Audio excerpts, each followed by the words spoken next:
Bonjour ou bonsoir à tous et à toutes, et bienvenue dans cette nouvelle critique, aujourd'hui consacrée à La Passion du Christ, réalisée par Mel Gibson et sortie en 2004. Film nous racontant l'histoire donc de la Passion du Christ. Alors pour ceux qui ne savent pas très exactement ce qu'est la Passion du Christ, la Passion avec un P majuscule, c'est tout simplement le chemin qu'a parcouru... Non, tout simplement en fait la condamnation de Jésus par les Romains, c'est-à-dire la torture à coups de fouet avec des petits crochets qui fait très très mal, le transport de la croix jusqu'au mont Sinaï. Je suis pas exactement sûr de ce que je suis en train de dire. Je crois que c'est le mont Sinaï où il a été crucifié. Et donc finalement la crucifixion et dans le film en tout cas la résurrection. Le film est incroyable. Je pose mes couilles sur la table tout de suite. Le film est incroyable. Alors Mel Gibson, c'est quand même quelqu'un qui commence, qui est connu, on va dire, pour ses, qui a quand même un petit palmarès au niveau de la réalisation, pardon. Il avait déjà fait Braveheart, en 92, 93, je crois bien. Qui est devenu mondialement connu, que je n'ai pas vu, pas encore en tout cas, mais oui, film mondialement connu sur William Wallace, est-ce qu'on peut dire un indépendantiste? Ouais, allez, un indépendantiste écossais du XIVe siècle. Ensuite, en 2004, donc, La Passion du Christ, et en 2006, Apocalypto, dont j'ai eu des très bons retours, mais que je n'ai pas encore vu pour l'instant. Et il me semble qu'il avait réalisé le quatrième L'Arme Fatale, mais je suis pas sûr. À vérifier donc. Donc oui, La Passion du Christ est vraiment un film assez incroyable. Je comprends totalement pourquoi est-ce que le film est autant déifié. Mauvais oeil en plus, merde. Attends, je le refais. Déifié. Voilà. Fallait que je fasse la blague. Non, je comprends pourquoi le film a d'aussi bonnes critiques. Et je comprends aussi pourquoi est-ce qu'il a, on va dire, créé la polémique à sa sortie, parce que le film est incroyablement violent. Vraiment, Mel Gibson ne nous épargne pas. C'est vraiment... le Christ s'est pris des coups de fouet, allez on va le montrer les coups de fouet, il en a chié durant le chemin, on va bien le montrer, vraiment je me demande vraiment combien de temps de maquillage, combien de temps a dû nécessiter le maquillage de l'acteur. J'ai d'ailleurs complètement oublié de parler des acteurs. Dans le rôle principal, on a Jim Caviezel, que vous connaissez peut-être pour Person of Interest. Dans le rôle de la mère de Jésus, Marie, on a Maya Morgenstern, si ma mémoire est bonne. Oui, c'est ça. Et dans le rôle de Marie-Madeleine, on a Monica Bellucci. Je reviendrai très vite fait sur les acteurs après. Donc ouais non, je me demande vraiment combien de temps le maquillage de l'acteur a dû nécessiter, parce que il y en a un paquet de saloperies à mettre sur le corps. Vraiment il y a un nombre incalculable de plaies, c'est assez incroyable. La violence du film est assez inouïe. C'est je vais faire ma petite nature, on va dire entre guillemets, mais je crois, ouais, j'ai pas été autant choqué devant un film depuis La Liste de Schindler. En termes de violence d'image, ça se pose là. Parce que pour ceux qui n'ont pas vu La Liste de Schindler, c'est un film qui a des séquences très dures, notamment la séquence où Hamon Goeth tire sur les juifs avec son sniper, comme vous irez chercher une baguette quoi. Et oui, la violence du film de La Passion du Christ est assez inouïe. Et en même temps, je dois me dire que c'était nécessaire, parce que on peut douter des actes miraculeux du Christ, ce qui est mon cas, étant athée. Par contre, le fait qu'on lui ait tout bonnement non, pas pourri la vie, une expression, j'ai pas envie d'utiliser d'utiliser un terme un petit peu insultant, pardon, qu'on lui ait massacré la gueule, voilà, je ne doute pas du fait qu'on lui ait massacré la gueule, étant un prophète d'une nouvelle religion, et qu'à l'époque, oh une nouvelle religion, non, on n'en veut pas. Je doute pas du tout du calvaire qu'a subi Jésus-Christ. Et je trouve que c'est, oui, la violence de ce film était nécessaire pour justement, pour le public athée. Car vraiment, moi je reçois le film comme on peut douter comment dire, des miracles, du fait que, par exemple dans le film, il guérit un soldat romain, non, oui, un soldat romain je crois bien, qui s'est fait arracher une oreille, il lui remet l'oreille, donc on peut douter de cela. Moi après le film c'est toujours le cas, par contre le fait qu'on lui ait défoncé la gueule, juste, enfin qu'on lui ait défoncé la gueule à ce point juste parce que il a été prophète d'une nouvelle religion, étant donné que ça se fait encore aujourd'hui pour certaines causes, voilà, ça, je pense qu'on ne peut pas en douter. Et je pense qu'il faudrait être assez con pour en douter parce que je pense que l'histoire de l'humanité a prouvé qu'on était assez dépourris pour pourrir la gueule d'un mec parce qu'il croit en un autre dieu que le nôtre. Enfin bref. Donc oui, violence assez inouïe, nécessaire. Limite de trop. Nécessaire mais quand même limite de trop. Je pense notamment à la scène où il se fait fouetter le dos. On aurait pu raccourcir un peu parce que c'est vrai que c'est violent, c'est très violent. Et ça passe notamment par le jeu de Jim Caviezel qui est tout simplement génial. D'ailleurs, une des idées, pour moi une idée de toute conne, mais une idée de génie du film, ça a été de faire le film avec les langages de l'époque, à savoir le latin, l'hébreu, ainsi que l'arméen. Je sais pas si exactement ça se dit arméen. Je crois que oui, c'est pas de l'arménien, c'est de l'arméen, arméen en tout cas. Et ça c'est tout simplement un truc de génie en termes d'immersion, parce que du coup on y est. Bon. Oui, on s'y croirait. C'est tellement bien filmé, c'est tellement. Je pense que c'est vachement documenté parce que c'est vraiment.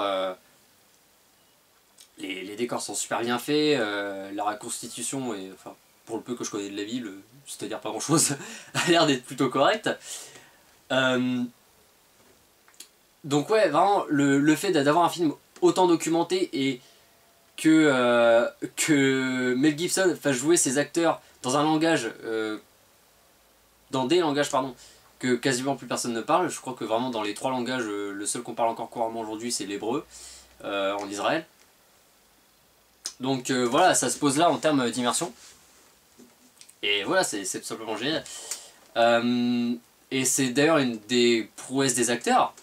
Parce que parler, déjà, des acteurs qui parlent un langage courant pour les besoins d'un film, c'est déjà assez difficile en termes de... comment dire, j'ai perdu le mot. D'accent, voilà. En termes d'accent, même si c'est un langage courant, ça peut être assez difficile selon le pays d'origine de l'acteur. Mais alors là, faire parler aux acteurs un langage deux langages morts, dont plus personne, enfin, oui, personne ne parle plus ces langages.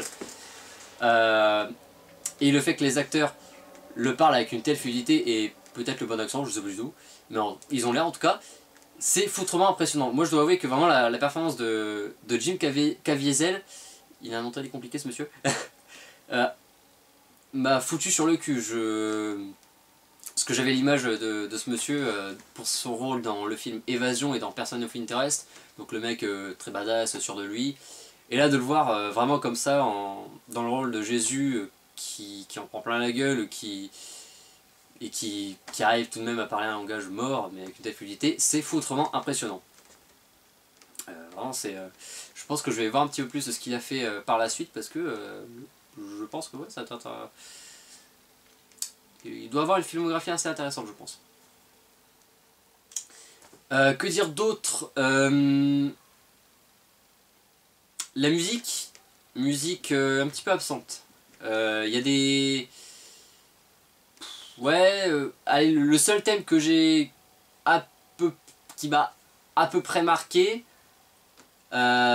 c'était la petite musique de fin, tout simplement. Je sais pas du tout qui est le compositeur, d'ailleurs je vais vite fait voir ça. Compositeur, musique, John Debney et Ginger Shankar. Je ne connais pas ces personnes. Je ne sais pas du tout ce qu'ils ont fait. On va voir vite fait sur John Debney. John Debney. Voilà. Alors.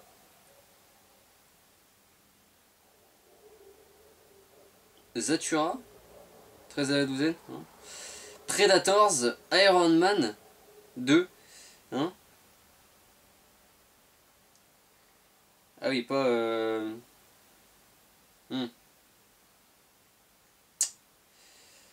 Ouais, c'est pas le...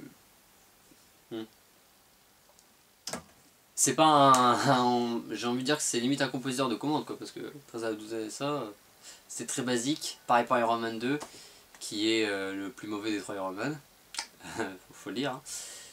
Donc ouais, c'est vrai que ça se comprend en fait, la musique pas très marquante, très générique en fait.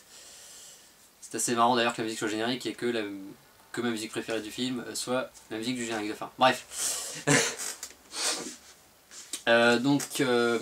Oui, ensuite en ce qui concerne les acteurs, j'ai déjà dit, Jim Caviezel est absolument incroyable, et même tous les autres acteurs, je veux dire, déjà rien que le fait de parler une langue morte avec une telle fluidité, c'est personnellement, enfin pour mon humble avis, c'est une prouesse assez incroyable. C'était couillu d'accepter un rôle pareil. Et le rôle n'est pas rempli de tête d'affiche d'ailleurs. Je vous ai dit d'ailleurs Maya Morgensen, mais c'est son seul rôle notable. J'avais été voir vite fait sa fiche sur Wikipédia. C'est son seul rôle notable.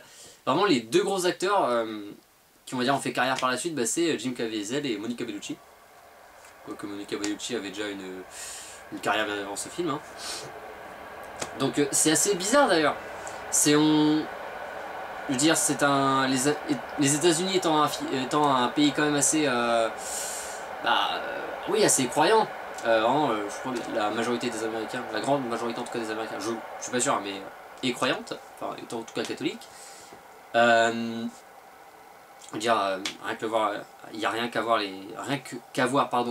les discours de Barack Obama, ça se fait toujours par God bless you and God bless the United States of America. Enfin voilà, c'est un pays qui est très croyant, et le fait qu'il n'y ait pas d'acteurs de renommée mondiale pour un tel projet, pour un tel film, je trouve ça limite étrange. Peut-être que tout le monde a refusé par peur de choquer la communauté chrétienne. C'est tout à fait probable, mais il me semble pas que le film avait choqué la communauté chrétienne en particulier. Je pense plus les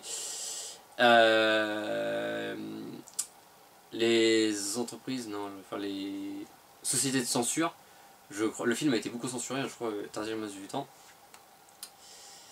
Ah, internet sur téléphone, c'est incroyable. Le film, oui, facilement, oui, interdit moins de 12 ans. Ah. Ouais, ok, d'accord. Oui, d'accord. Interdit moins de 12 ans. Ça... Un autre élément choquant du film. Interdit moins de 12 ans, ça fait quand même lèche, quoi. J'aurais mis au moins 16 ans, quoi. Ouais, au moins 16 ans, quoi. Parce que... C'est gore, quoi. Je veux dire, le film est gore, quoi. L'instrument de torture principalement utilisé par les gardes romains dans le film, c'est en fait un espèce de fouet. Sauf qu'au bout, il y a des espèces de crochets. Ça fait que quand il fouette le Christ avec, dès qu'il retire, et ça enlève la peau, donc c'est très gore. Et mais évidemment, Mel Gibson ne nous épargne rien. Donc ouais, putain, moins de 12 ans, c'est vachement lèche quand même. Hein. Merde. En termes de durée, c'est peut-être un des points négatifs du film, c'est très long. Dans le sens où le film s'appelle La Passion du Christ. Du coup, moi je m'attendais à voir uniquement la Passion et pas un petit peu plus avant et un petit peu plus après. C'est-à-dire qu'on a sa capture, on a la capture le moment où le Christ est capturé après avoir été trahi par Judas. Ok. Étant donné que, j'ai envie de dire, quasiment tout le monde dans le monde connaît l'histoire de base, je pense qu'on aurait pu couper et directement passer au moment où le Christ, où le procès du Christ a lieu. Limite, c'est c'est limite dégueulasse, enfin ça aurait limite été dégueulasse de faire ça, mais limite faire, vous savez, de mettre du texte qui dise voilà, enfin ce qui s'est passé vite fait avant le procès, ça t'aurait fait économiser des scènes et donc des jours de tournage, et ça aurait fait paraître le film un peu moins long. Pareil, il y a des... alors un truc que j'ai pas compris, il y a un espèce de mec dans le film, je crois que c'est Satan. Le blond là avec son espèce de gamin sur, je crois, qui ressemble un petit peu à une tueur. Ouais, le gamin est greffé sur lui. Je pense que c'est Satan. Alors, autant au début du film, quand ils sont dans la forêt, on comprend vite fait que ouais, Satan la tentation. Autant après, je vois pas ce qu'il vient foutre dans le film. Parce que, étant donné que c'est la passion, là, le Christ est en train de prendre cher. Donc, comment est-ce que Satan le tenterait? Peut-être il le tenterait à ne pas pardonner ses ennemis, mais... Ouais, éventuellement ça, enfin... Ouais, je vois pas. Les apparitions de Satan sont limite... ouais, à part la première dans la forêt, ça devient limite inutile. Donc, voilà. Très gros point du film, il n'insiste pas sur ce qui s'est passé après. C'est-à-dire qu'on nous montre la résurrection, et c'est tout. Encore, c'est pas... c'est vraiment une scénette, quoi. Ça dure même pas une minute. Ouais, maximum. Et du coup, voilà, ça fait dire, voilà, pourquoi vous racontez la suite, tout le monde la connaît. Enfin, oui, on va dire à peu près tout le monde. Mais quand même, dans le délire, je suis très casse-couille en fait, moi, sur les films qui respectent leur titre. Voilà. C'est pour moi, le film s'appelle La Passion du Christ. Tu montres que la passion, tu montres pas ce qui s'est passé avant et la résurrection. Voilà, je suis quelqu'un de très, de très casse-couille à ce niveau-là. C'est mon petit côté connard. Mais voilà, franchement, c'est un excellent film. J'ai oublié d'en parler. Les décors et les costumes, incroyables. Vraiment, c'est... pouah, surtout les décors. Les cités romaines slash juifs, je crois, je sais pas du tout. Ça se passe en Judée, donc je dirais que c'est un mélange des deux. Vraiment, les costumes et les décors sont foutrement bien, enfin ils sont foutrement bien faits, quoi. On sent qu'il y a eu un travail de recherche incroyable. Mais de toute façon, ce travail de recherche qu'a dû faire Mel Gibson se ressent tout au long du film. Et ça fait plaisir, parce que ça fait plaisir, parce que, enfin, avec, on va dire, l'œil d'un spectateur de 2014. Parce que personnellement, enfin, j'ai pas les récents films historiques que j'ai vus. Niveau reconstitution, c'est pas génial, quoi. Enfin, je pense notamment à merde, j'ai oublié le titre. Putain. Évidemment, fallait que j'oublie le titre du film. Peut-être que ça reviendra quelque part à un moment dans la critique. Mais voilà, j'ai l'impression que dans les dernières productions historiques, il y a un petit peu du laisser-aller au niveau de la reconstitution, ce qui est un petit peu con. Parce que voilà, je veux dire, maintenant la plupart du public a internet, on peut savoir si c'est faux ou pas, donc en fait, c'est limite si on régresse. Enfin ouais, c'est ça en fait, non, on régresse en fait, c'est dans les films historiques.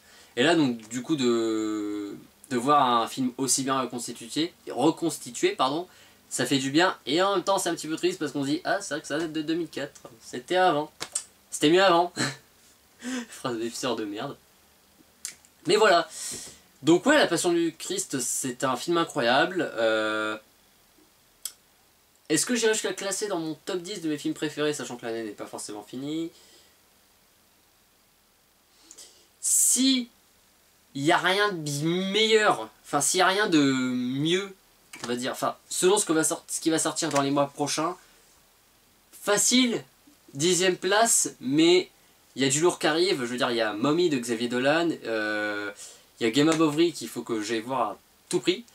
Game Bovary, pardon, j'ai peut-être bien dit, oula, la trou de mémoire courte. Il y a Le Hobbit 3, même si les deux premiers, au niveau de la forme, n'étaient pas géniaux. Et il y a le prochain Hunger Games, enfin, il y a plein de trucs qui arrivent, donc on va dire que La Passion du Christ a ses chances, comme il ne les a pas d'être dans mon top 10 de mes films préférés de 2014, parce que je spoil direct cette fin d'année, oui je ferai un top 10, et je n'y mettrai pas forcément que des films de 2014. Enfin bref. Donc voilà, si vous n'avez pas vu La Passion du Christ, je vous le conseille, vous allez vous prendre une belle dose de violence dans la gueule, mais nécessaire, pardon, nécessaire, parce que voilà, ça dit que voilà, vous ne croyez peut-être pas au miracle du Christ, mais n'empêche, c'était un mec plein de bonté, incroyablement plein de bonté, je ne sais pas comment le mec fait, il va falloir qu'il me file le numéro de son prof de yoga, parce que être aussi zen que cela, faut être balèze. On va conclure comme ça, sur Jésus qui fait du yoga. Je vous dis à très bientôt, je vous dis oui à très bientôt pour la prochaine critique, ciao.